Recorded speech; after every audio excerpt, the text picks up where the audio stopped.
Aaron Rodgers called this season the beautiful mystery because there were so many unknowns about his future beyond 2021. But the real enigma is Rodgers' career. Will he be remembered as a likely four-time MVP and Super Bowl champ? Or maybe as a vocal superstar athlete with strong anti-vax views? Or the man who has more playoff losses at Lambeau than any other Green Bay quarterback? Now that's the beautiful mystery. Good night, everyone. Welcome back to your favorite live sports show. #this just in. And this is a really, really hard show for me for obvious reasons. Probably for Jerm too, but before I continue, I will indeed introduce our star-studded cast. By now, you all know I don't have to introduce Steezy A. Smith. He is family on the show, but all the same, my brother from another mother, Steezy, what's going on, my guy?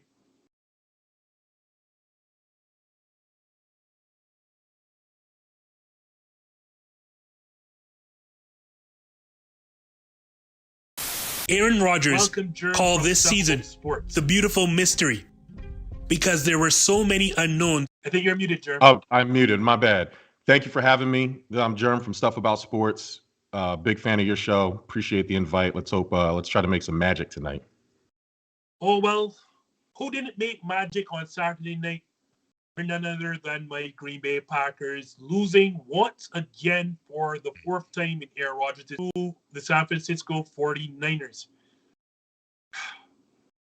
And the way the season is set up, it would appear that this could very well be Rodgers' last game wearing the green and gold.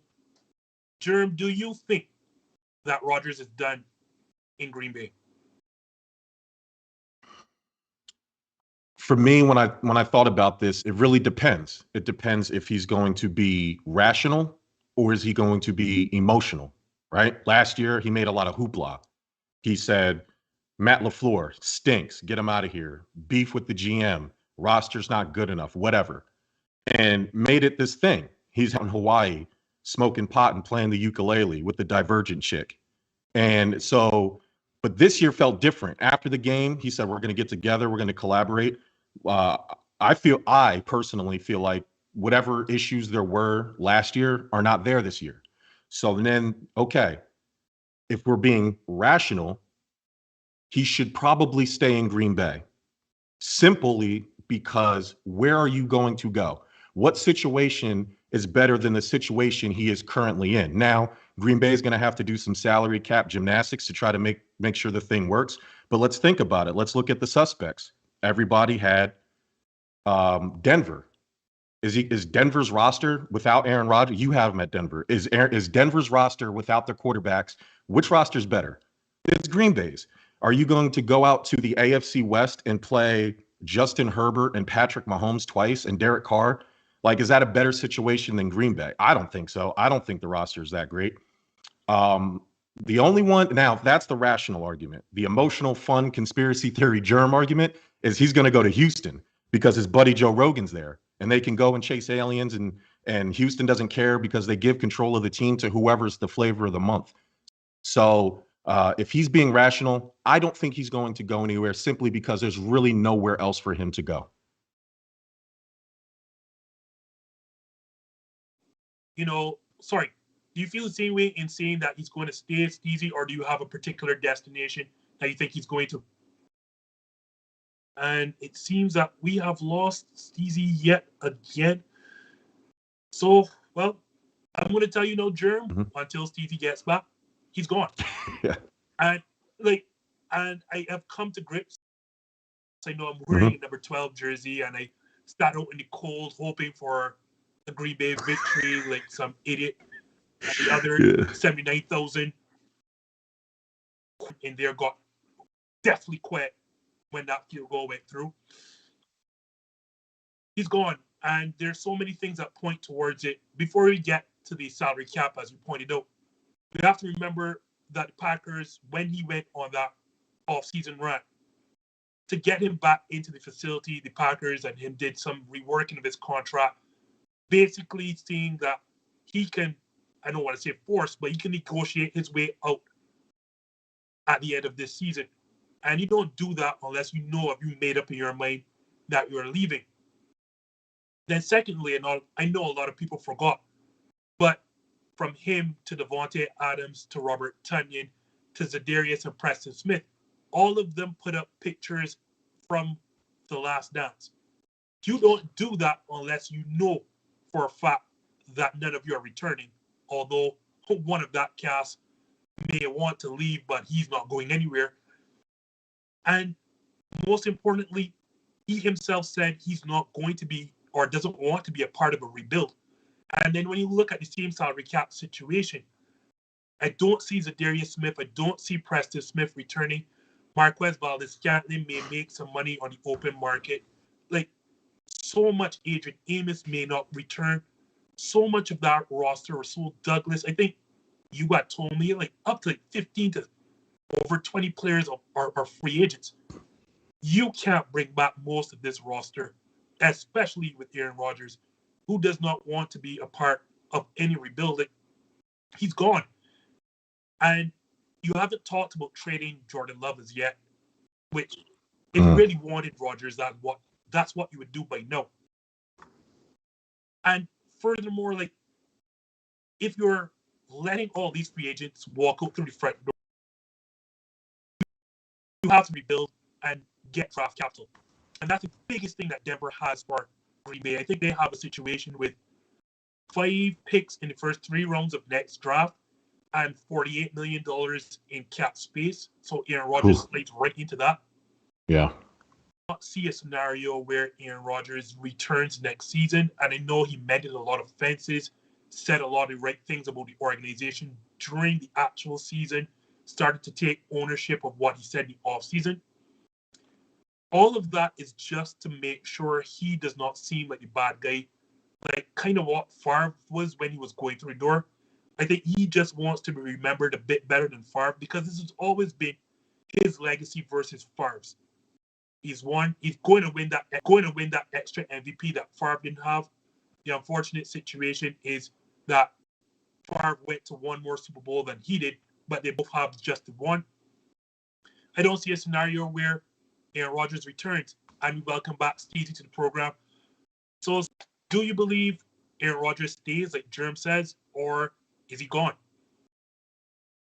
First of all, I just want to say apologies. I'm having a whole bunch of internet issues over here. But that being said, honestly, I agree with Jerm's logic, but I don't agree with his, I guess, assessment because I just see Aaron Rodgers leaving. So I guess simply put, I agree with his logic, but I agree with your assessment just because, while the grass isn't always greener on the other side, Rodgers, I mean, that relationship with Brian Gutekunst, I think it's just been fractured to a point beyond repair. And when you look at that, I wasn't able to hear everything that Jerm talked about, so forgive me if I'm bringing up some repeated points.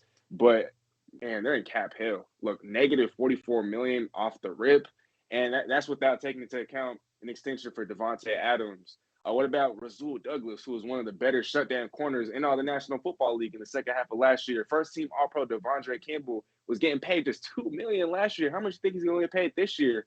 And so I just don't know what's going to happen on that side of things. Is he going to have a Super Bowl contending team in Green Bay if he does come back? And so I know other destinations like Denver. I've heard Tennessee. Tennessee's been brought up. Maybe even to Cleveland, Miami. I don't know if Tennessee can get it done. And so there aren't really a whole bunch of logical landing spots for him. But what if he just opts to retire? What if he just wants to get away from all this and he wants to step away from the game for maybe a year or two and maybe come back, host some Jeopardy or do whatever he wants to do. There's a lot of things he could do, and so maybe he's kind of tired of hearing all that flack, all that criticism, and maybe he just wants to step away from the game for a little bit. But all indications to me kind of point to him not coming back to Green Bay, whether he retires or not. I just don't see it. I just think that there have been too many things that have gone back and forth between the two, Aaron Rodgers and the organization. I know there have been glowing reports about Brian Gutekunst and that relationship between the two and how it's been slowly getting fixed over the course of the season. But seeing as how the season ended in such disappointing fashion, I just don't really envision a scenario in which Aaron Rodgers comes back to play for the Green Bay Packers at quarterback next season. I will also add this. How I know he's going to Denver. Denver has courted two Green Bay, not one, but two Green Bay assistants. Offensive coordinator Nathaniel Hackett, who just got his second interview, and I think he's one of the three finalists for the job. And they also went after the quarterback's coach. You don't do that unless you are certain that you're getting Aaron Rodgers. And I question when Denver didn't select a quarterback in the last draft because they passed on both Justin Fields and Matt Jones. There's a reason why they did that. They knew all along they were targeting Aaron Rodgers. They were going to get Nathaniel Hackett for that head coaching job that Vic Fangio was holding, the seat warm for. And reality is, Denver has a top 3 scoring defense. They also have Jerry Jeudy. They have Cortland Sutton and Javonte Williams. Is that name I'm getting name correct? You add Aaron Rodgers to that. Granted, I agree with you, Jerm. I'm not going to the AFC West to contend with Derek Carr, Patrick Mahomes, and Justin Herbert for 6 games a season. But Aaron Rodgers is a different human being, and trust me, having me getting to know about the human being from since 2005, it would not surprise me him doing his own thing with John Elway there. And speaking of him doing his own thing, this is the tough part now because I watched this firsthand. Unfortunately, it was not a pretty sight. Him losing his 4th whole season game to San Francisco, if memory serves me correct, in a disappointing 13-10 divisional loss at home in Lambeau, making Aaron Rodgers the quarterback who has lost more home playoff games than any other in franchise history. I will start with you this time, Steezy. Does Aaron hold most of the blame, or who do you put this disheartening loss on? I got a whole lot of blame pie to dish out, but if I got to give a majority slice to somebody, or if I got to pick a party, it has to be Aaron Rodgers. I mean, more likely than not, he is going to be named the NFL's MVP for the 2nd consecutive year, and we're talking about a guy who has 9 interceptions in the last 2 years. And so that being said, for the offense to only be able to muster 10 points through 4 quarters, I mean, you guys are playing at home at Lambeau Field. You guys, not the San Francisco 49ers, you guys are the ones who are comfortable playing in the cold, in the freezing weather, in the snow. That's your guys' home field. And you guys have finished with the best record in the National Football League. You guys have won 13 consecutive games for 2 to 3 years now, 3 years in a row. And so I understand special teams, they deserve their fair share of the blame pie. I mean, it's been awfully disastrous all year long. And so that blunder, in a way, it was kind of expected. Maybe not in that fashion, but we knew that special teams was going to come and do something funny. And that's what ended up happening. The defense definitely did their job. They allowed 3 points. That 10 or 13 points that the Niners put up on the board, I mean, 7 of the points was because of that special teams blunder. I guess they allowed 6 points. And so the defense did its job. The special teams, they kind of did what we expected them to do all year long. And the offense, come on, y'all, 10 points. We're talking about the most efficient offense in all of football. We're talking about an offense that features the best quarterback in football, the best receiver in football. I know you guys were missing David Bakhtiari, but Aaron Jones and A.J. Dillon was healthy. Aaron Jones, 9 catches for 129 yards. A.J. Dillon, doing his Dougie. And so I just don't understand what happened there. The San Fran defense is good. They're great. They're not elite to me. They're not the best defense in football. They're not top 3. Steezy, or we lost Mike. Can you still hear me? Yeah. Yep. Can you hear me, Justin? Yeah. Jerm, are you still there? Oh my gosh. Yep, I'm here. Yeah, you're muted, bro. There you go. Can you all still hear me? All right, well, shoot. Second there. Yeah, Jerm, are you there? Mm-hmm. Yeah, I'm here. I think we've lost Keith. Oh, I'm right here. Nah, Steezy. Yeah. Yeah, we've had some connection issues. Neil, tell him that we're all here. Okay, good. Finish out your point. Everybody's here, but you. No, you're good. She lost my train of thought. No, I was just gonna say, I mean, for them to perform that pathetic, that miserable against a defense that's great. Maybe it's a top 10 defense. They have a great pass rush. They're great at stopping the run. To me, that was just very puzzling. And I really thought that this was gonna be the game in which Aaron Rodgers was gonna exercise his 49er demons. Just okay. Yeah. Get me confused. Now just to finish on my point, but for that offense to just come up that pitifully, that pathetically, that was a letdown. And despite the blunder on special teams, if the offense could just muster up more points, maybe we're talking about a different result. And Matt LaFleur, who's supposed to be this offensive wizard, who's supposed to be this offensive genius and whatnot, he was right. He talked about how he could have put this team in better positions to win the football game, but it seems like we all start to categorize him as this elite offensive mastermind when every single year this is what he does in the playoffs. He folds. And so there's a lot of blame pie to go around, but I got to give it to Aaron Rodgers in that offense. 10 points, that's not going to cut it. It's got to be Aaron Rodgers. It's got to be Aaron Rodgers for the simple fact of what you just said, Steve. You are Aaron Rodgers. A lot of people proclaim you the best quarterback we've ever seen. Probably not that much real tangible evidence other than some amazing plays during the regular season. So that's a conversation that has to be revisited. I believe we watched the two best quarterbacks in the NFL in the late game on Sunday night. When you're the supposed back-to-back MVP, which is an award that probably should extend through the playoffs, because you can't tell me that you would take Aaron Rodgers right now over Patrick Mahomes or Josh Allen based on the way they've played in this last playoffs. Actually, the back half of the season plus the playoffs. But if I can't blame the coach here, because everybody, and Aaron Rodgers included, has made everything in Green Bay about Aaron Rodgers. So if that's going to be the case for you, guess what, buddy? You are getting the brunt of the blame. You are the State Farm guy. You're the guy getting the commercials. You're the guy on the Pat McAfee show and Joe Rogan, and you refuse to talk to ESPN, who Aaron Rodgers has this holier-than-thou aura about him where he's right and everybody else is wrong, and how dare you question Aaron Rodgers. So now here you go. You lost to Jimmy Garoppolo, who was struggling, and a team. I'm sorry, Justin, my bad. All he does is bang porn stars and win playoff games. And so he lets Jimmy Garoppolo, who a San Francisco team that's not used to playing in the cold, come into the Lambeau, the mecca of football. If Madison Square Garden's the mecca of basketball, Lambeau's got to be the mecca of football. And he came in and took your stuff. And you're supposed to be Aaron Rodgers. So sorry, man, you get the brunt of the blame. You can't perform that way. You have the best receiver in football. You understand? You're the best quarterback. You're the MVP. And that was not a performance of somebody who was supposedly the two-time back-to-back MVP. So I know I'm wearing his jersey, and I don't want to sound like I am giving Rodgers a free pass, because both of you are correct, especially as Jerm correctly said. He made this entire season about him, whether it was from the off-season drama, he wants to leave, then, the whole COVID situation and trying to fool people about being immunized as opposed to being vaccinated, and the whole putting his foot on camera, COVID toe.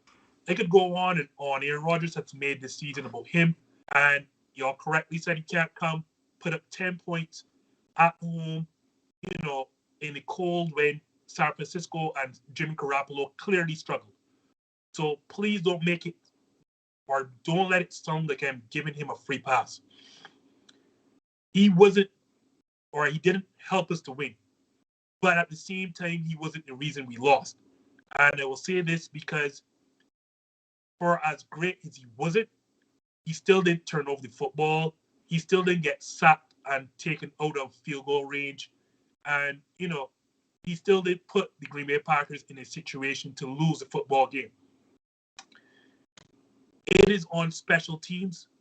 And the reason I'm about to say this, at first I was coming on this show to blame Matt LaFleur for not moving on from Maurice Drayton, that is, during the season, because these issues did not now start.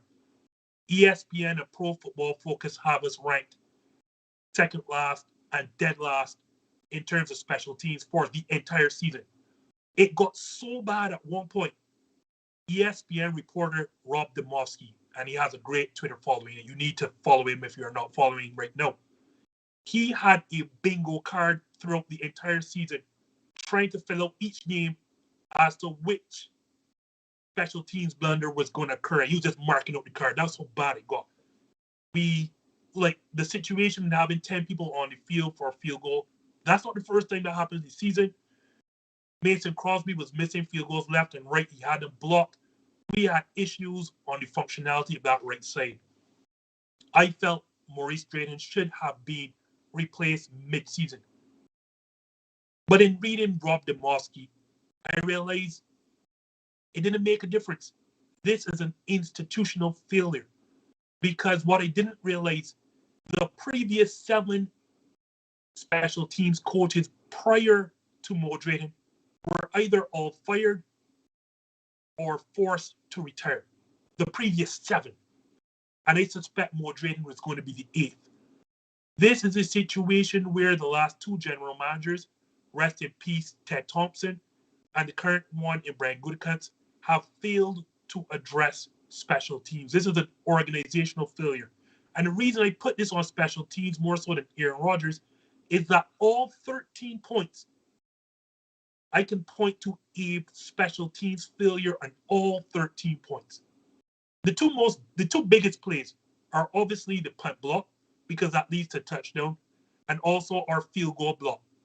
That is 10 points, a 10-point swing, in a game we lost by 3. If you score the field goal and you don't have that punt block, we're talking about a 13-6 game and not a 13-6 game and not a 13-10 loss. The first 3 points that they score on the start of the first or the second half, that came as a result of a Deebo Samuel kick return that he took all the way to midfield. Again, another institutional failure because we've had problems in our kick coverage. As I said, I mentioned the punt block that leads to 7, so that's 10 points. And on the final game-winning field goal, we only had 10 players on the field. I'm not saying that we're going to block that field goal, but you're sure not going to do it with 10 players on the field. That is all 13 points with a special teams blunder. That is an institutional failure. And Matt LaFleur put up his hand. I thought, he should have got rid of Mo Drayton. But this is a situation for the last 20 years that the Packers have not addressed special teams. And as bad as Aaron Rodgers was, and he was bad as Matt LaFleur was, and the offense was just not creative enough. I can't sit down here with the hubris and not give San Francisco credit for what they did defensively. And again, the offense is still to blame. But 2 of those plays are routine special teams plays that cost us a game. I'll let y'all guys jump in again sorry for my long rant there, but yeah, go right ahead, Reid. Nah, listen, brother, this is therapy, man. This is your squad, man. This is crazy. Trust me, I know pain. And what you're saying is true. Special teams was it. I'd probably look at why they didn't run the ball more. I know, in weather like that, you have to be able to run the ball. What's the holdup there? You have AJ Dillon. He got a chest injury. He got hurt during the game. And what was the other? Who's the other guy you guys have? The other running back. They were just balling up.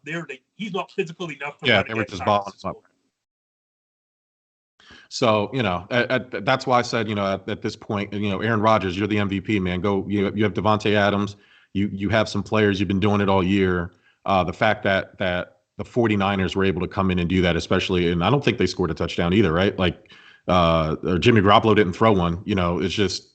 What's going on here? Like that's like you're saying that is Matt LaFleur, but I think that team specifically because the way their offseason went with Aaron Rodgers and the personality that he is, he has to take the blame. Matt LaFleur isn't anybody, he's not one for the spotlight. He's not Mike McCarthy running to the microphone to explain himself every time. He's a cool head coach, and I think it'll be interesting to see what happens if Aaron does leave, if Matt LaFleur really is who they have everybody thinks he is in terms of his ability as a head coach. And I just want to add too, on top of everything that happened in the offseason, what about the whole Last Dance reposting that Devontae Adams and Aaron Rodgers both posted? Mm-hmm. For them to just come out flat like that, mm-hmm. That's just, I gotta say, it's embarrassing. I understand, Justin, what you're saying about special teams. And special teams, I feel like, is often an overlooked factor when it comes to the winner and the loser of a football game. I said that on Twitter. And so I absolutely recognize that. I understand it and I respect it. But at the end of the day, I just feel like, look, we know all year long, the special teams has been awful. So we knew that come playoff time, they weren't going to do their jobs. And what do they always say, right? Other than having a running game. What else is what else is a quarterback's best friend? A defense, right? Aside from a running game. Well, the defense allowed 0 points. If you're talking about how special teams gave up all 13 points, well, your defense allowed 0. Your defense allowed 0. And you're the MVP. If you have any other quarterback, any other team, and any other star caliber quarterback, if they had a defense that allowed 0 points, whatever blunders, however terrible, however awful special teams look, that MVP quarterback or that star quarterback should be able to do just enough to get by, especially if your defense is going to give up 0 points, because that is so rare nowadays. When do you ever see a defense give up 0 points? That never happens. Especially when we're talking about a run defense that was giving up, 4.8 yards a carry? They did their job. Aaron Rodgers didn't turn the football over, but he also didn't throw a touchdown. He did not. So that's where I got it. I will push back on you with this one, Steezy. Davante Adams did turn up because he had 9 catches for 90 yards. Unfortunately, his quarterback did not, because all of 2 or 3 catches went to 2 players, and that would be Aaron Jones and Davante Adams. But guys, if you think that this show is therapy for me, well, just hold on, because what you don't realize, over Jerm's right shoulder, I believe that is a Josh Allen jersey, and he's now put on, indeed, a Buffalo Bills hat. So sorry, Steezy, but you know where we're starting with this.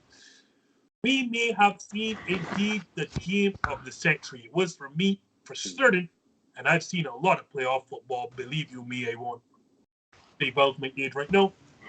25 points were scored in the last 2 minutes. We went back and forth, and I do believe, and I've seen some great quarterback duels, that I just saw the best one in terms of the fact that those 2 quarterbacks, I think, combined for 7 or 8 touchdowns, no interceptions, and both led their teams in rushing. And I'm talking about none other than that wild game in Arrowhead, with the Chiefs pulling out an overtime victory. Jerm, as the only Bills fan I know, did the Kansas City Chiefs indeed win this game, or was it that your Buffalo Bills threw it away? The Buffalo Bills lost this game, and it's simply because of bad time management and poor coaching decisions late in the game. There was a couple of questionable calls, and it's one of my biggest frustrations with Sean McDermott. I'm in the loud minority, not a loud minority. Maybe I'm just the loud one, but I'm in a minority where Sean McDermott has cost this team big games. We beat up a lot of bad competition throughout the years he started. But when these big games start showing up, there's just some questionable decisions. The first one was in the 3rd quarter. Buffalo was at their 34, somewhere thereabouts. It was 4th and 1. I think we have already converted 2 4th downs. You have Josh Allen. He's a tank. He's a unit. Go for the first down. They don't. They punt it, and then the Chiefs go ahead 26-23. That was a pivotal moment. You had the momentum. You go down and score, it's a different ball game. So that was one of the major ones for me. The second one was, I don't understand why you kick the ball into the end zone. Maybe the idea was to put it in play, but the kick wasn't a pop-up. It was a standard kickoff. If it was a pop-up and it went out of bounds, I would understand that, because I get how that's supposed to go. Maybe they still get it at the 25, but less time would be on the clock with the squib or the pop-up kick. But no, he just kicks it regular, goes out of bounds. You give him 13 seconds. If you could run off 5 or 6 seconds off the clock, as a coach, you should be telling your team that. You should know that. They only have time to run one play. And I'll sure as hell live with the Hail Mary more so than that was the last one that kind of, as soon as they lined up in that weird prevent defense, I said, oh no, that is way too much space in the middle. They're speedy receivers. We just watched Tyreek Hill slice everybody up. Why are you leaving the middle wide open? And then boom, Travis Kelce, for some reason, magically, always, when needed, is always open. I don't understand how that works. So Josh Allen won that game at least 3 times in the last quarter in the overtime, or the last quarter of that game. And the Buffalo Bills defense specifically, and Sean McDermott gave it right back to Kansas City. Credit to Patrick Mahomes. He's great. But Josh Allen was the best quarterback on the field yesterday. And the Chiefs just happened to be the better team. And I hope they take a long look at what they need. Now, Trey White, our best corner, our best defensive player, he'll be back next year. That'll take Levi Wallace out or move him somewhere where he's more capable of doing things. Our team is pretty much complete. We don't have a real weakness. If we can get some linebackers, some speedier linebackers to keep up with some of these slant routes, we'll be fine, and maybe another pass rusher that can help get pressure quick. I like our defensive line. Hopefully, Greg Rousseau takes a step forward. Boogie Basham takes a step forward. But if we can get another guy in there to help them, I think that'll make the world of difference. But yeah, the Buffalo Bills lost that game. The number one defense in the league was not the number one defense. They let Kenny make every big conversion, make every big play, and the Bills just relied solely, just like all season, solely on Josh Allen, and he got no help from the coaches or the defense. Same question, Steve. Do you agree with Jerm, or is it more of a case that Kansas City won this game? Man, it's crazy because I have a different answer than Jerm, but I mean, I think all of his points are more than valid. I think the logic is 100% spot on, but I just think that at the end of the day, I mean, the Chiefs won the football game. I mean, we're talking about Patrick Mahomes. We're talking about a team that is hosting 4 straight AFC Conference Championship games. That has never happened before in NFL history. We're talking about a guy in Patrick Mahomes who has kind of retaken his throne, or has kind of taken back that crown as the best quarterback of football, and they have the best offensive trio in all of football. And I'm talking about Pat Mahomes, Tyreek Hill, and Travis Kelce. They always come through whenever the team needs them to do it the most. And I had the Chiefs winning. I know a lot of people had the Bills winning, but I just feel like at the end of the day, that was just going to be too much to overcome. I mean, it's just talent, really. I mean, these guys they're really like that. And Jerem kind of touched on it, but for Buffalo to field the number one defense in football, they were the only team in football to allow under 300 yards on a per game basis. I think it was about 278. And then they're also number one in terms of opposing points per game. They only allowed, I think it was 19, so under 20.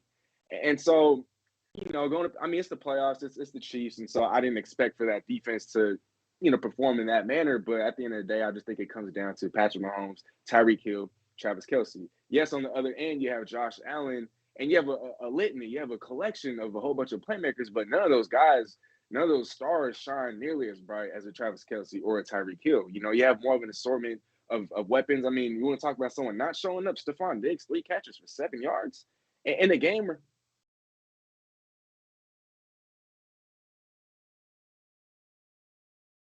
Right. He didn't get a lot of playing time last year, but people love him. He just needed to develop. He's finally arrived. I fully expect him to be wide receiver number 2 next year. But they were locking down Diggs all game. I mean, he was just doubled. They were not going to let Diggs make any big catches. That's why you saw Cole Beasley get more involved than he ever has. A little disappointed that Emmanuel Sanders didn't get a lot of looks.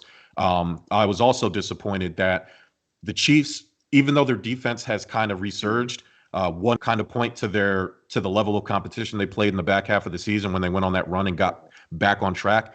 But the Bills were the second best play action offense, and the Chiefs were one of the worst play action defenses, and we barely ran any play action in that game. And that's, again, Sean McDermott probably should have ran a little bit more play action and got the running game more Which is involved. very puzzling, and I guess I'm only adding fuel to your argument. But let's not forget, Tyrann Mathieu was knocked out of the game in the first quarter because of a concussion. And so you don't have one of the league's premier safeties for 3+ quarters and overtime, and you don't take advantage of that? I mean, I understand Stephon for Diggs. sure. Yes, you're right. I mean, he was getting, locked up. And so double, triple coverage his way, bracket coverage and whatnot. I can't, I'm not going to look at him and give him too much of the blame. But I just think that at the end of the day, I mean, Kansas City, there's really no team that can match up with those 3 stars: Patrick Mahomes, Tyreek Hill, Travis Kelce. I've said it ad nauseum. The league, everybody says it ad nauseum. And at the end of the day, I think that's really what it comes down to. Here's the thing, right? I agree with both of you. Both things can be true at the same time.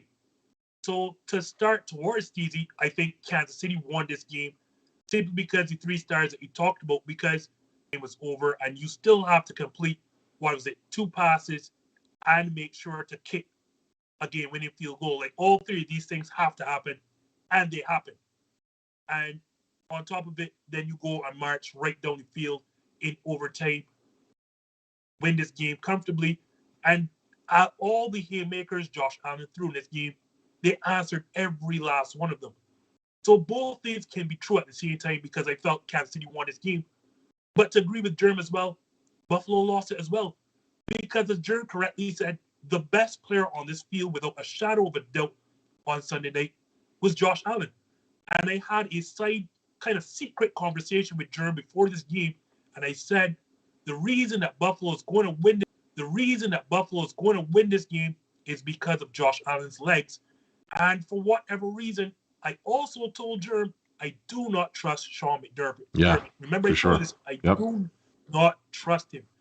And to go back to what you said, Jerm, this team is extremely great on play action pass, especially when you're running threat. When you put and present your running threat as Josh Allen, when you put that fear into teams, is he going to pass it? Is he going to run it? What is he? That was not done enough in my estimation. I felt like all of Josh Allen's running came on scrambles instead of design run plays.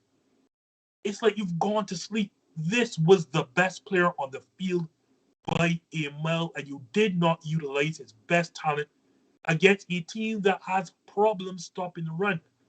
And here is where Sean McDermott just fell asleep as per usual. How do you not squib kick this football with 13 seconds left? Like at the very minimum, you're going to take off 3 to 4 seconds, and it's probably going to be 5 or 6. I sat down there before the kick, like right as your kicker was running up. I looked at my wife and said, well, a squib kick is coming. And she's like, what's a squib kick? So I explained to her and the reason behind it. And when I saw it sail into the end zone, I'm like, yeah. What? I screamed. I was like, nah, man, this can't be real. I'm like, all right, I've never coached a football game in my entire life, so whatever, he knows best. Then, as you said, I saw this funny prevent defense. And I'm like, now I understand you can't defend everything. And your options were, I'm taking away the end zone and I'm taking away the sideline. And if you do those two things, obviously, then you're giving up the middle of the field. But as Jerm correctly mentioned, what happened the last time that you gave up the middle of the field, or the time and time again you gave up the middle of the field? The two stars that burnt you were, well, Travis Kelce and Tyreek Hill, who made a living in the middle of the field. So said, so done.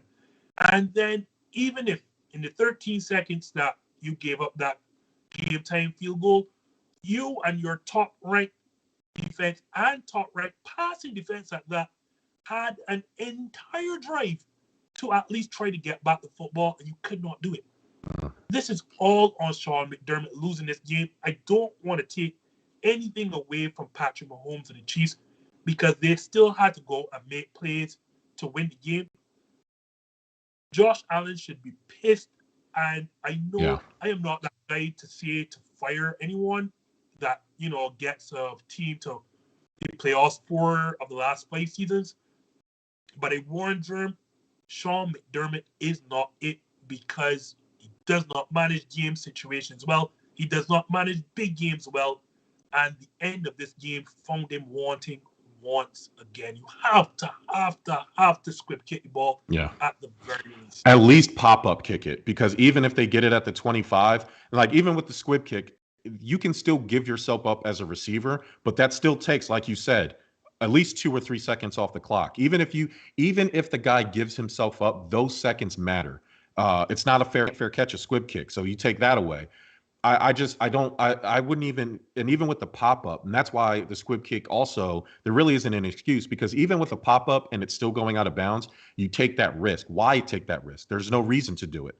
You squib kick it, you let the guy, and maybe he muffs it. It's cold. Who knows, right? There's more things that can happen. Mm-hmm. But yeah, I don't agree with that coaching assessment.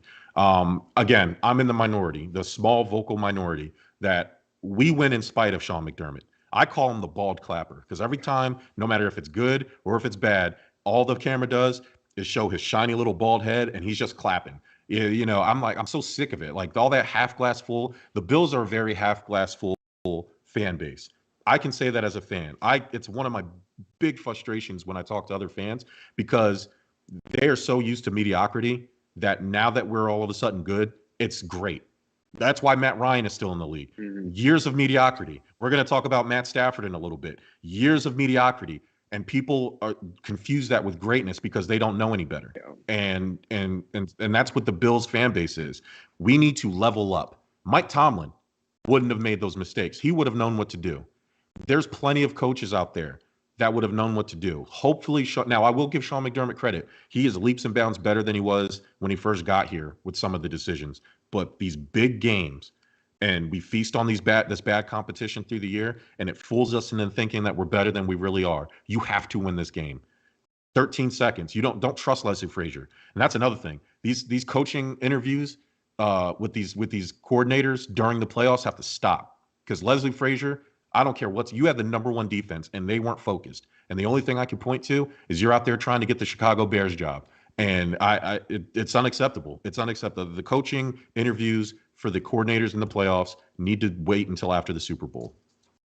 I'll say this. Leslie Frazier didn't do himself a good job here. No. That was not a good interview. No. Go ahead, Steezy. No, I just wanted to add real quick, just a little nugget, just because I saw this on Twitter. Maybe the Buffalo Bills got caught up in that Cowboys and Niners game. You know, they saw that the Cowboys couldn't get one playoff in 14 seconds. And so maybe they looked at, kickoff and they looked at 13 seconds on the clock and they're like, okay, no matter how great these guys are, Cowboys couldn't pull off one play in 14. So maybe Kansas City, there's no way they're going to jot down the field with 13 seconds. But obviously, like I said, these guys are in a completely different stratosphere. I mean, never before have we seen something like that been done. I mean, when I saw that there was 13 seconds left on the clock, I had money on the Chiefs, and I was just like, man, I'm getting ready to send this money over to these dudes that I was betting with. But then I was like, hold on, no, let me wait till the clock hits 2 zeros, and then I'll send the money. And then, obviously, like we know, history kind of, the Chiefs won, so I didn't have to send no money. And I'm glad I didn't send them money beforehand. But maybe the Buffalo Bills got caught in that Dallas Cowboys game. I don't know. Who knows? But brutal loss. I think the Bills will be better for it. Yeah. These are the games. These are the character-building games. I will trust that Sean McDermott will learn from it. Josh Allen has nothing to prove. That team, our team, again, we're going to get our best defensive player back next year. This is not one of those situations where we have to go crazy in the draft. We don't have to go crazy in free agency. All of our best young players are locked up for the next 3 years at least. There's no offense, Justin. There's not a Green Bay Packers situation here. I fully expect us to be back, next year with a better roster. Now we're in the tweaking phase, much like the Chiefs were when they lost their AFC title game in 19 or 18 or so. We're in the tweaking phase, and I fully these teams will play next year. Hopefully, if the Buffalo Bills would have beat the damn Jacksonville Jaguars or beat the Titans, if Josh Allen could have snuck it in at the one, this game would have been in Buffalo, and Buffalo would have won. I 100% because we should have won this game yesterday. And so I'm not scared as a Bills fan. I'm not scared of the Chiefs. I'm scared of the Bills because the only team that can beat the Bills, as we watched, are the Bills. And if Devin Singletary, if Devin Singletary, can be that guy that he was towards the bottom half of the season, then man, I really think you guys are unbeatable, honestly. Yeah. Get the running game going. Focus. That's where I would focus. Get us a pass rusher, maybe a linebacker, a speedy linebacker that can keep up with the slant routes. And then if you're not going to upgrade from Devin Singletary either through the draft or free agency, then bolster that offensive line a little bit more because that's only going to help Josh Allen. Josh Allen obviously can do it as is. But if you get a lot of teams don't think about this. The Dallas Cowboys had the best offensive line in football, and they were 13-3 Super Bowl contenders back when Romo and T.O. were there. And then that was it. Their offensive line went away, and so did they. So build that offensive line, Buffalo. If anything, that's where you should focus on. Quick disclaimer, we here at hashtag this just in support legal gambling. So just want to put that out there. Entertainment purposes only. So quickly, guys, Josh Allen unfortunately didn't get back the ball in overtime because of the NFL rules. Steezy, do you think the rules need to be changed, or should teams just learn to play some defense? I think you keep it as is. I mean, wasn't it just a couple of years ago in which they did change it from instead of a walk-off field goal ending the game, both teams get a possession unless a touchdown is scored. And so going into this game, we all knew it was going to be a shootout. Going into this game, we all knew there was going to be a whole bunch of fireworks. Going into this game, we knew that there was a possibility of overtime. And going into this game, we knew what the overtime rules were about. And going into this game, when we go back to the regular season, right, There was 21 overtime games altogether. 6 of them ended in walk-off touchdowns. Nobody was talking about, in those 5 to 6 instances, nobody was talking about, oh, change the overtime rules so the opposing quarterback could get the ball. And the Chiefs actually happened to do it twice this year. Once against the Chargers, and I didn't hear any complaints about Justin Herbert not getting the ball. And then now it happens again because it was in the playoffs. I understand there's a whole bunch of fireworks. Both guys are really playing like they don't belong in this world. I mean, the numbers that they're putting up, Josh Allen, when you look at his playoff resume, you might think he's the best quarterback to have ever played in the playoffs. I mean, my gosh, it's been that flawless. It's funny you say that. I just read a stat on Twitter. Josh Allen has the highest QBR ever in the postseason at 149. Oh my God. Number one all time, minimum of 50 attempts, which obviously is a lot of snaps, right? Like, but it's more than one game or at least one game. Highest QBR ever in the NFL during the postseason, which is amazing. Oh my gosh. So, Jerm, do you agree?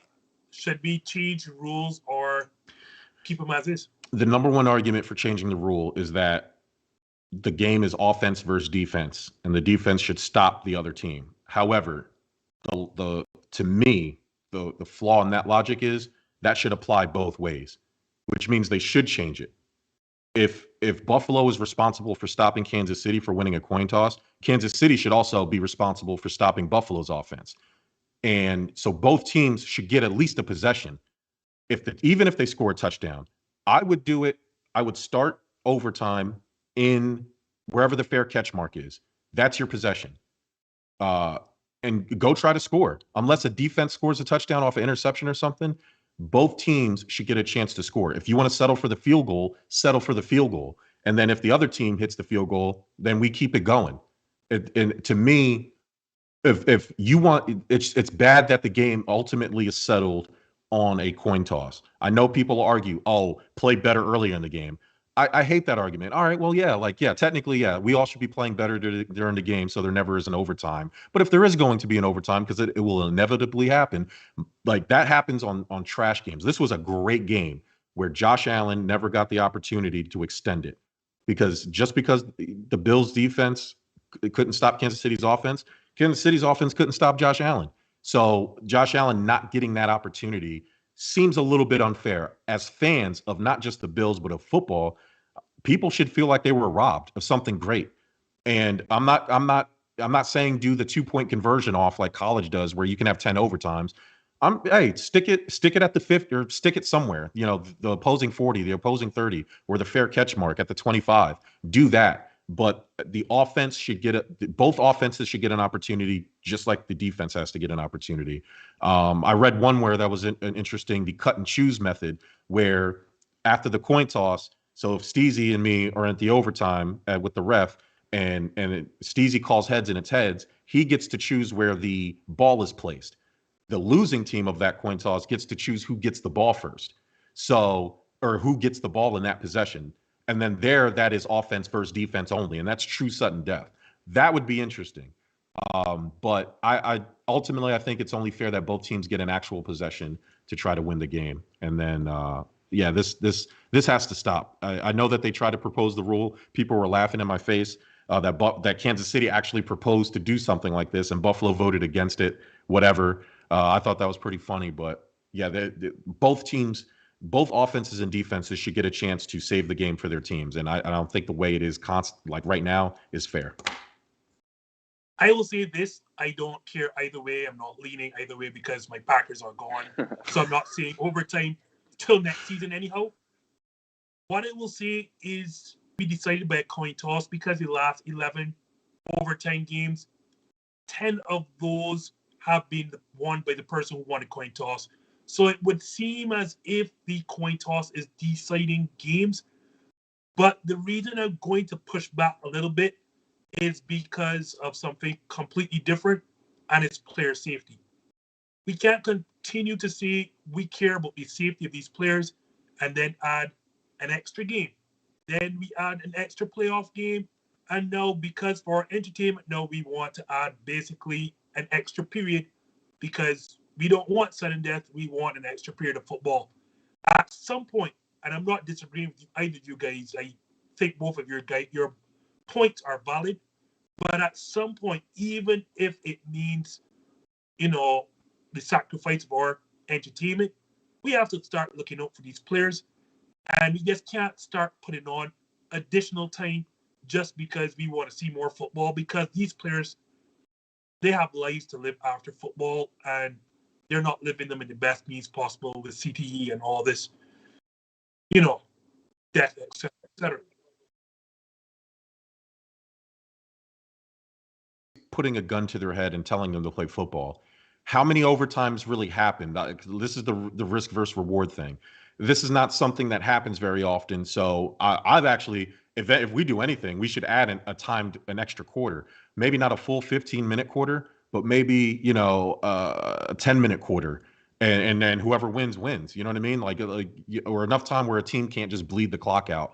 But I think a 10-minute quarter would be fair. But if we do anything, that would be the one I would go with. But yeah, I don't, player safety. This is football. The NFL clearly doesn't care about the players. So, we are where we are with that. So that, to me, that's why that argument, in a perfect world, I guess, but football's a dangerous sport, man. Like, it is what it is. And to me, there's not enough overtimes for that to be a counter argument. That would be just me. And I agree with that. Even though I'm all for player safety, and I'm rocking with you. I get what you're saying, but I think especially in a game like this where it matters, because I don't think that you can have two separate playoff rules. But if an extra period would probably be the most fair of anything.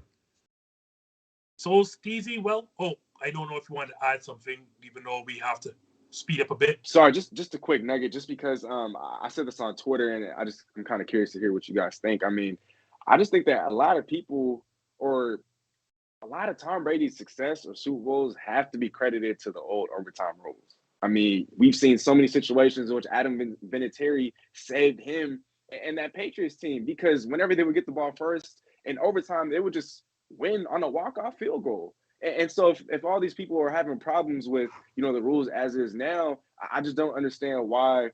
I mean, I know it's in the past, and so there's only so much we can do about it. It is kind of ancient history if we're talking about Tom Brady, but so many of his rings, a lot of his accomplishments, especially in the earlier portion of his career in New England, have come because of the old overtime rules. And so the fact that the rules are a little different than they were now, I think that's already enough as is. Obviously, there's a whole bunch of validity to both of your guys' points, especially you, Jerm. I'm not trying to discredit that at all, but at the same time, I mean, this is the ultimate gladiator sport. There's a reason why these games, it's not a best of 7. It's not best of 3. It's not, it's not like basketball or any other sports league in which, you have to decide in the best of 3, best of 5, best of 7. It's just one game. It's a one game. It's a single game elimination. And I think the same logic kind of applies to overtime. If it's fair or unfair, I think the way that it is cool.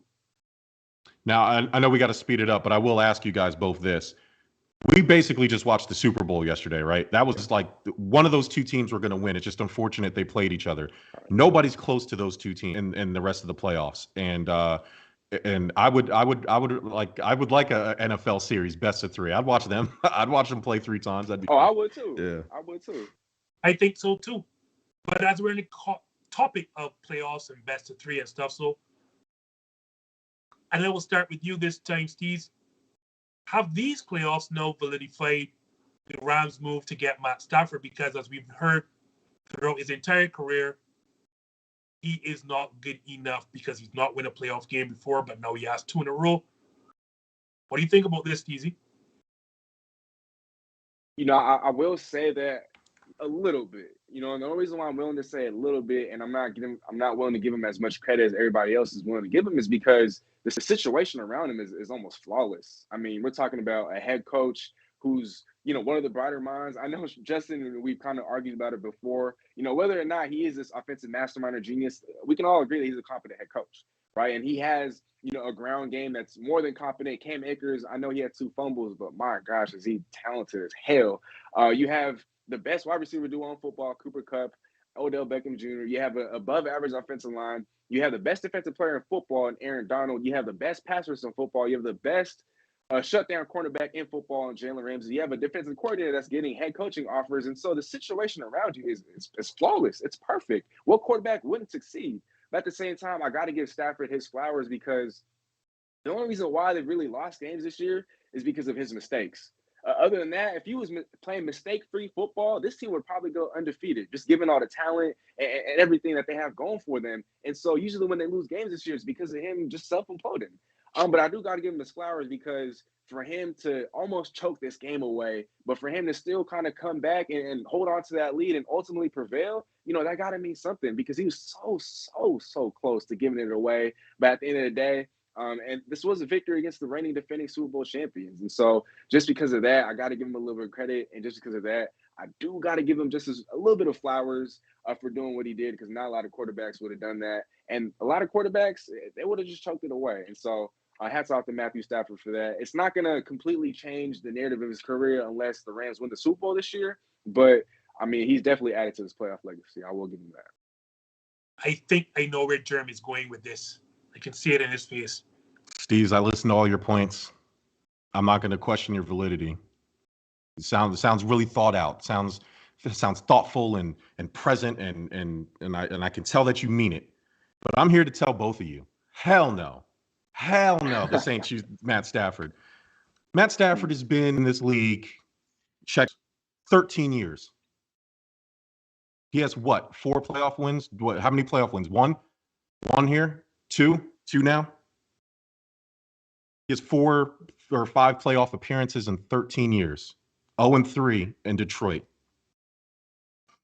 Guys, there's a difference between driving the car and holding the steering wheel. Remember when we were kids and our parents or grandparents would sit you in the lap and you'd hold the steering wheel while you go down the driveway or around the parking lot and you felt like you were driving the car, but really your grandfather or your parents were kind of holding the wheel and doing the brake. That's what Matt Stafford is doing in LA.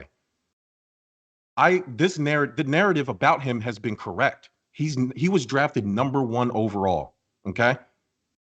And what has he done in Detroit? I don't want this narrative that he never had help in Detroit. He had one of the best defenses in Detroit. He had Jim Caldwell, who at the time was one of the better coaches in the league and got him fired because of Matt Stafford's incompetence. He had Megatron. He was gifted TJ Hawkinson at the later years before he got traded. He had Kenny Golladay and Marvin Jones, and he had Ndamukong Suh and he had Jock Bell and all these boys. He had talent around him. When you were drafted number 1 overall, you know who Josh Allen has been in the league, 3 years? He's won the division twice. Has Matt Stafford ever won the division?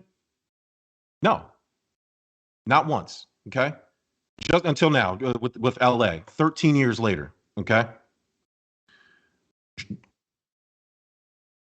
Team up north, but I feel you. But he hasn't even been competitive, right? Joe Burrow, another number 1 draft pick, been in the league 2 years. And he was hurt for one of them, already won the division, where he took it from the Steelers and Lamar Jackson. I know Lamar Jackson was hurt. When you were drafted number 1 as a quarterback, you were expected to walk on water.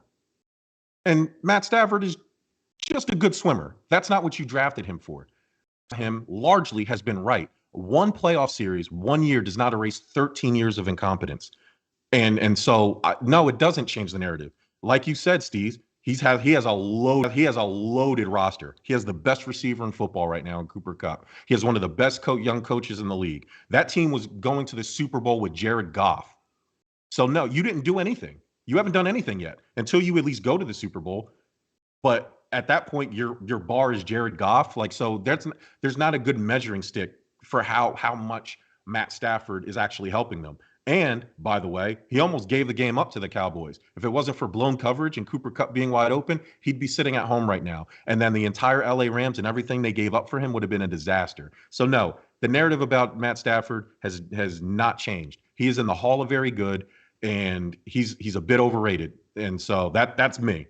Just facts here. I only speak the truth. I have a saying on stuff about sports. I have a monopoly on the truth. And all I can do is get on this microphone and tell the truth. People will not remember 13 years of mediocrity because he's on the Rams now, and that's okay. I get it. It's shiny things, bright lights. But yeah, try to remember who Matt Stafford was. Making bad decisions, the big turnover guy and the big turnover guy in big games. That's who he was for 13 years. So no, beating the fraudulent Cowboys and barely beating the fraudulent Cowboys is not going to erase that for me. You mean Tampa Bay Buccaneers? But here, Tampa Bay Buccaneers. I'm sorry, that's what I meant. Yeah, yeah. Sorry. So here's where I become the Black Dan Orlovsky, because I have seen all of Matt Stafford for those 13 years, obviously, because he's in our same division. And Dwayne Marcus from Goat Talk with Marcus will tell you, we know how good Matt Stafford is. No, Jeremy is correct. There was always talent in Detroit. But my last 2-3 seasons of watching football have shown me talent organizational structure does. And there is no worse run team or franchise over the last 40 years than the Detroit Lions. That is a failure of an organization. And how do I know this, Jerm? Other than being in the NFC North? 2 all-time greats, Barry Sanders, instead of coming back to the team, said he'd rather retire, and that he did. So too did Calvin Johnson that you just brought up. Instead of playing more football, he decided also to retire at the prime age of 30 than to return to Detroit. That is how badly run that franchise is. Do you know how many draft picks they have whiffed on receivers and running backs over that span? There are more than 10. Can you remember a guy named Charles Rodgers? Hold on a second, guys. There is a litany of lists. I'm sorry they didn't prepare properly for that. But they have so many whiffs at wide receiver and running back. It is laughable. Matt Stafford, the moment he got out of Detroit, won 2 playoff games. The very, very moment. And I can tell you how good Matt Stafford is because we played against him. And as bad as Detroit is as a franchise, every single year Detroit gave us a run for our money. To the point that in the last 2 seasons of Mike McCarthy's helm at Green Bay, we were swept. We didn't split. Detroit swept us in the last 2 years of Mike McCarthy's reign in Green Bay. Go check it if you think I'm lame. That is how good Matt Stafford is. And when everyone was talking about Patrick Mahomes and these low-look throws, Aaron Rodgers stepped up and said, hold on. There's a guy that wears number 9 over there in Detroit that's been doing this, but the reality is we don't see it because he plays in a moribund franchise, Detroit Lions. I understand both of you saying that the Rams are extremely loaded, and they are. And you may be correct, Jerm, he may be holding the wheel. But that last playoff victory showed me the caliber that Matt Stafford comes with. He's not turned over the ball in any of these 2 games. And when Tampa Bay made that charge back, these are led by the greatest quarterback of all time. I don't think any of us will debate that. When they made a charge and tied that game, I can tell you my quarterback and every other quarterback in the league probably would have blinked, would have put their head down. Matt Stafford said, nope, let's go.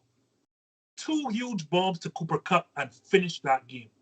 Like, say what you want about Matt Stafford. I don't know if there's another quarterback out there who finishes that game. And I like all of them, from yours to Josh Allen to Patrick Mahomes and all the young ones.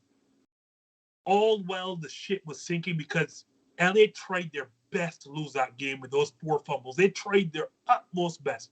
Matt Stafford said, nope, we're winning this game today because I am finally in a team that is competent and a franchise that knows how to get to the playoffs at the very least. But you're correct. What they did with my man Jim Caldwell, that is criminal. Like, oh my God. Every single Detroit owner or franchise, shareholder should be put out the NFL. Was that the franchise was bad. Extremely bad. Joe Burrow plays for a franchise that they dubbed the Cincinnati Bengals. Derek Carr, ex-coach, is a grandmaster with the KKK, and his draft pick wide receiver goes to Topgolf and then drives like it's real-life Grand Theft Auto and just runs over people. Those players somehow managed to make it to the playoffs in short order. I don't think any other the counter argument to your argument is that the Raiders and the Bengals just has a big acclaim to being poorly run franchises as the Detroit Lions do, and they somehow remain at least relevant. And 12 years in Detroit, Matt Stafford has only made the playoffs 3 times. That's bad. And I get what you're saying. Yes, the Packers are in that division, but if you are supposed to be the guy, specifically paid to be the guy, you have to at least be relevant, especially with the talent you did have. That's my only argument. Like I said, Jared Goff took the Rams, basically the same Rams team minus Odell and some, but Robert Woods isn't there, so I guess that kind of almost evens out. But you know, he took that team to the Super Bowl. So I'm not going to, you barely get by the Buccaneers. We'll see what happens because the 49ers own you throughout this season. So we'll see what happens in that game before we start crowning Matt Stafford and erasing 13 years of bad history for 2 games in the playoffs. I will say this, and I understand what you're saying, I agree, but the Raiders have won a Super Bowl and the Bengals have been to a Super Bowl in their history. The Fair Detroit enough. Lions have never even been to an NFC title game. So let's leave it at that. Yeah. But Jerm didn't bring up the greatest transition for me because this gives me the best segue. If there is somebody LA Rams cannot beat, it apparently would be those teams, San Francisco 49ers, because they have lost their last 6 games against them. And I'm not sure if Sean McVay has even beaten the 49ers in his time as the Rams head coach. So, Steezy, can LA finally get over the San Fran hurdle? If memory serves me correctly, I think Sean McVay's actually won a couple of those matchups. I think dating back to 2018 when both those respective men were brought in to coach the Niners and the Rams all time. Kyle Shanahan has a 7-3 record over Sean McVay. But like you said, it's been 6 games in a row, 6 matchups in a row. The Rams haven't actually beat the Rams since 2018. Talking about 4 years now. And so that's obviously not really a great sign, I think, for this game, especially when we look at the last 2 games in which these 2 teams have matched up early in the year. Like we all know, LA had a huge 17-0, a commanding 17-0 lead against the Niners in the last regular season game of the year. And the Niners still ended up squeaking by and actually getting into the playoffs. And so the fact that they're even here in the NFC Championship, and that's a testament to just how well coached and to how good of a football team they are. And I guess to answer the question, I'm going to say yes. I'm not going to bet on the Rams to beat the Niners, but I think a good example would be, I know we're maybe comparing apples to oranges here, but for example, Tom Brady and the Buccaneers last year. The Saints always have their number. They always have Tom Brady and the Buccaneers number. The Saints went 2-0 against the Bucs last year, but in the playoffs, obviously Tom Brady and the Buccaneers were able to do their thing and triumph and prevail over the Saints. I know it's 2 different teams, 2 different situations, but I just kind of have a feeling that the Rams, they've learned from their mistakes. And that game against the Buccaneers, that had to happen. If they're going to triumph and get over this hump of, self-imploding and turning the football over, that game against the Buccaneers was the perfect game for them. Just because, yes, like you said, Justin, 4 fumbles, they did everything in their power to give that game away. And yet at the end, their talent, Matthew Stafford, Cooper Kupp, they were all able to ultimately will this team to victory, even though they didn't deserve it in the second half. They should have lost that football game. But I just feel like in a scenario like this, in a game like this, the Rams are going to come at the Niners differently. Matthew Stafford, he's going to learn from his turnovers. In that game against the Cardinals, he looked more like a game manager. In that game against the Buccaneers, he looked more like a top 10.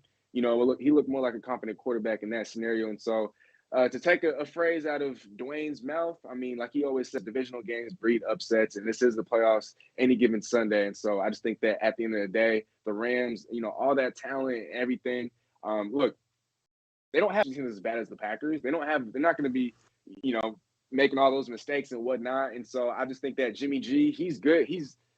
We could all count on him making a mistake or 2. And the Rams are definitely a football team that is going to take advantage of that. And I'm not saying it's going to be easy, but I am willing to give the Rams a little bit of credit here, even though I hate the Rams and the Niners. This is coming from a Seahawks fan, and so this is probably the worst possible NFC Championship game imaginable, at least in my eyes. But I do think that the Rams can pull it out. And I guess if I had to bet on it, I'd pull for the Rams. Jerm, this is going to look bad because you just had no faith in Matt Stafford now, and it looks like you're coming to bet on the Rams. So I am going to take the Rams, but it has nothing to do with Matt Stafford, and it has everything to do with Aaron Donald and Von Miller and those boys. You said it, Steve. The defense is going to come for Jimmy Garoppolo, and the the truth of the matter is the 49ers offense needs to show up. On these Jimmy Garoppolo haters. Like, I love Jimmy Garoppolo. Jimmy Graps, man, all he does is win games. He's 36-15 when he's the starter of the Niners, and they're 8-24 without him. And somehow the narrative is that Jimmy Garoppolo sucks and he's holding the 49ers back, when that's the farthest from the case. But their offense really, outside of Deebo Samuel, hasn't really clicked. Now, we're some warm weather in LA. Fix that. Maybe it was just they were in Lambeau and Jimmy wasn't used to the cold weather. I don't know. But I think the defense of the Rams is going to be too much if the offense gets to a slow start. Jimmy Garoppolo has shown in the past that he can light it up if he needs to. And that won't surprise me if the 49ers come out and Jimmy Garoppolo comes out and he's dicing them up. That won't surprise me. But I think Von Miller looked his best in a Rams uniform in that game. And I think he's finally starting. I think that defense is finally starting to figure it out. Jalen Ramsey is looking like the Jacksonville Jalen Ramsey of old. And I think they can smell blood in the water. They're this close. And I think the defense is a little bit too much for the 49ers because their only real threat is Deebo.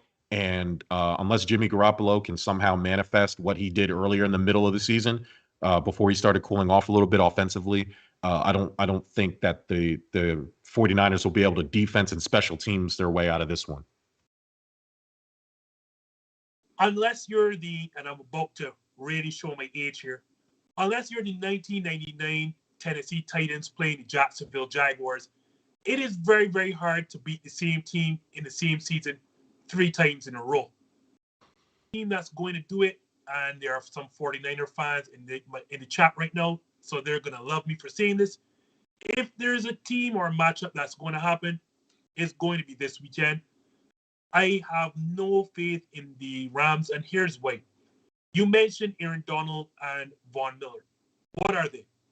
Pass rushers. What do the 49ers not want to do? They don't want to pass the ball. They want to run the football. They want to hand off to Deebo Samuel. They want to hand off to Elijah Mitchell. And guess what? The Rams cannot do with that defensive front. They can't stop the run.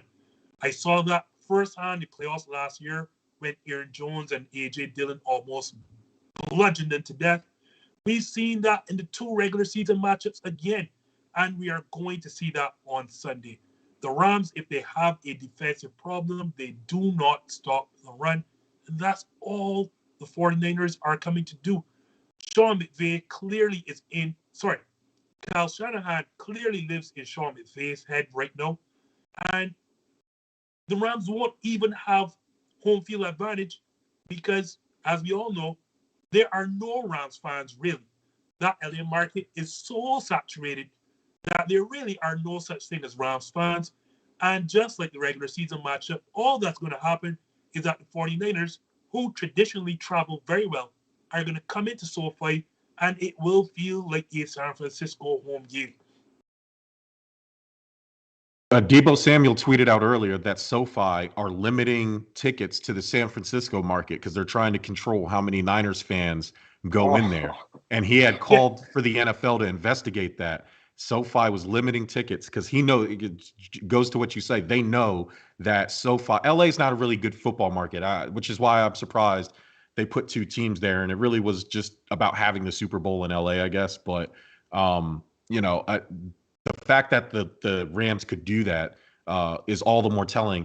And the 49ers might be the luckiest team in postseason history because they drew the Dallas Cowboys, where schematically, stylistically matches up very well with what the 49ers want to attack. And so does the Rams. That's why I said I wouldn't be surprised if the 49ers go in there and do what they want.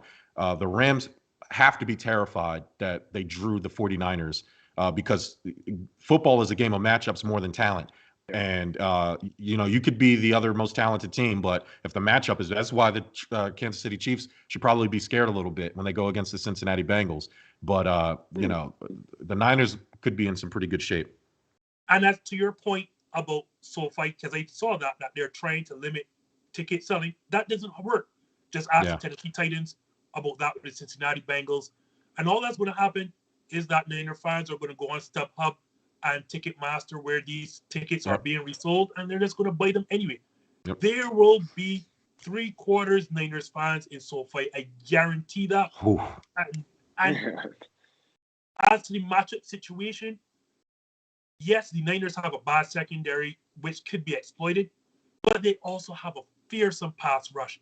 And the Rams don't run the football. So all you're going to see, again, is that from San Francisco front seven just get after Matt Stafford. And he's not the most mobile quarterback as he used to be back in the past. They're going to get after him. I don't usually guarantee results, but I'm going to guarantee two things. SoFi will feel like a 49ers home game, and it will be 7 wins in a row because they're going to run all over the Rams, and they are going to get after Matt Stafford. Nick Bosa was in our backfield, and I saw this game live. Nick Bosa lived in our backfield. So just imagine what he is going to do in the Rams on what will feel like a home game for him. 49ers are Jimmy Garoppolo and the 49ers are 25-8 on the road when Jimmy's a starting quarterback. So one more nugget. Trent Williams, he's questionable with an ankle injury, and he's actually, I think, the best offensive lineman in football. Yeah. So if this for some reason, if he doesn't play in this game, no way San Fran's going to be able to run the ball as effectively. For sure. I think that's one thing to look out for. But if Trent Williams does play, and I wish he didn't play against us, good God. But if he does play, I am sorry, LA fans. And to close up, guys, the other road team in the championship series would be the plucky Cincinnati Bengals. So, Jerm, do you give them a shot to win in Arrowhead and make the Super Bowl? Not only do I give them a shot, I think they're going to win. And I love it. Take it away, Jerm. You have the rest of the show. Joe Burrow lit. So the difference between the Bills beating the Chiefs early in the season was that it was week 5 when the Chiefs were struggling, right? Where the Chiefs, people were counting them out. The difference here is the Bengals, when they beat the Chiefs, and I can't remember the score, but I'm pretty sure it was handily. 31, I think. Oh, it was close. Maybe there's a game that I have mixed up there. But either way, the Joe Burrow threw for 446 yards. The Chiefs' defense is what the Bills were taking advantage of, the passing. The Chiefs in the postseason, especially in the back half, have statistically a top 5 quarterback. They have a top 5 rusher. They have a top 5 receiver, and they have a top 5 pass rusher in sacks and Trey Hendrickson. So, matchups. We just talked about it with the Niners. There's nobody in that secondary that can stop the receivers for Cincinnati. Their 2 best receivers are better than, if you're going to, I guess you can count Travis Kelce, but after that, the receiving core for Cincinnati can't, especially if the Honey Badger's not going to play, because the Honey Badger played in week 17. Joe Burrow did this in week 17 just a few weeks ago. This wasn't the early Kansas City Chiefs where they were struggling. This was when they were on a roll. The Cincinnati Bengals actually snapped the Kansas City Chiefs 8-game winning streak. That's why I give them the chance. They are playing a closer version of the Kansas City Chiefs than what the Bills played, which when they played them in week 5, when they turned the ball over 4 times. Jamar Chase had 266 yards for 3 touchdowns. So they're going to definitely pay attention to him. But oops, here comes T. Higgins. Oops, here comes their tight end Uzmata. I mean, there's too much on Cincinnati's offensive side, and their defense ain't nothing to rub their nose at either. So again, the thing that Cincinnati is great at, the Kansas City defense, specifically the secondary, is not great at. And Joe Burrow is that guy to carve you up. Joe Burrow is the next Tom Brady. I'll say it. He is the next Surgeon General of the NFL. Patrick Mahomes and Josh Allen are gunslingers. They're going to beat you with your legs. They're going to terrify you. Josh Allen is a Greek god out there. They're 300-pound lineman. Joe Burrow will sit in the pocket and carve you up more than anybody else in the league. And he's going to start with Patrick Mahomes. I love it. I absolutely love it. So, Steezy, are you doubling down? Are you telling me the Bengals going to Arrowhead and pull out this upset? I hate to be the Debbie Downer, but I think they're a year or two too early, you know. And I feel you. I feel you. With the Bengals, look, props to them. All the credit in the world to them. I mean, a lot of people had them as bottom feeders in the AFC North, and here they are all the way in the AFC Championship game. And so they certainly deserve all their flowers. Jamar Chase, T. Higgins, Tyler Boyd, Joe Mixon, Joe Burrow, everybody else on that offense, everybody else on that football team. I mean, my gosh, have they overachieved? And the time will come. But look, one of the biggest reasons why they beat the Chiefs was because Jamar Chase just, oh my goodness. I mean, I played against him in some of my fantasy leagues. I know firsthand what doing, but there is no way he's going to have another 200-plus yard game, 11 catches and 3 touchdowns. That's not going to happen again. And by that time, the Chiefs, I know you're not going to look these guys as household names, but Clyde Edwards-Helaire didn't play. Jerick McKinnon wasn't a factor. But with the way that they're using these two in the backfield now, it makes their offense that much more dynamic. And I just think that with Cincinnati's defense, it's solid. It's not great. It's not terrible. But it's just kind of middle of the pack. I think that when we want to talk about matchups, let's not forget that offensive line of the Bengals gave up 9 sacks against one of the best defensive lines in football in Tennessee. And Kansas City, they might not have a top-tier defensive line, but they do have dogs on their defensive line. Chris Jones, I think, is a top 3 interior lineman after Jeffrey Simmons, Aaron Donald. He's going to wreak havoc. Frank Clark, he used to play for my Seahawks. He might not be the passer that he once was, but he's certainly more than capable of wreaking havoc. Aaron Reid, who I'm also familiar with, is able to stuff the run as good as any other defensive tackle in football. And so they have pass rushers that can get after a Joe Burrow. And not only that, they have the weapons like we talked about at the beginning of the show. Travis Kelce, Tyreek Hill, those guys will not be denied. And Jamar Chase, seeing as how he's a rookie, I'm not saying he's not have a good game, but I don't see him having a great game. And just because I think that the Kansas City defense, they're definitely going to fixate more of their attention, on him. And they're going to let T. Higgins and Tyler Boyd do their thing. T. Higgins and Tyler Boyd, for as solid as they are, those guys are superstars. Those guys aren't star receivers, at least not yet.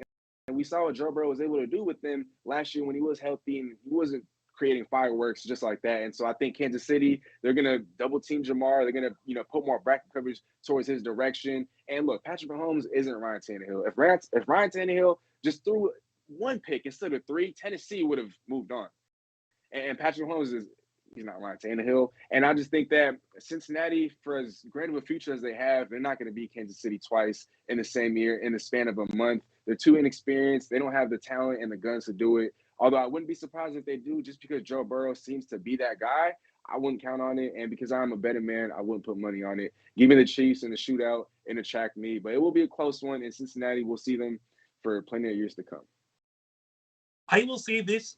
My money would be on Kansas City because the experience of Andy Reid and his coaching staff with Eric Bieniemy and Steve Spagnuolo.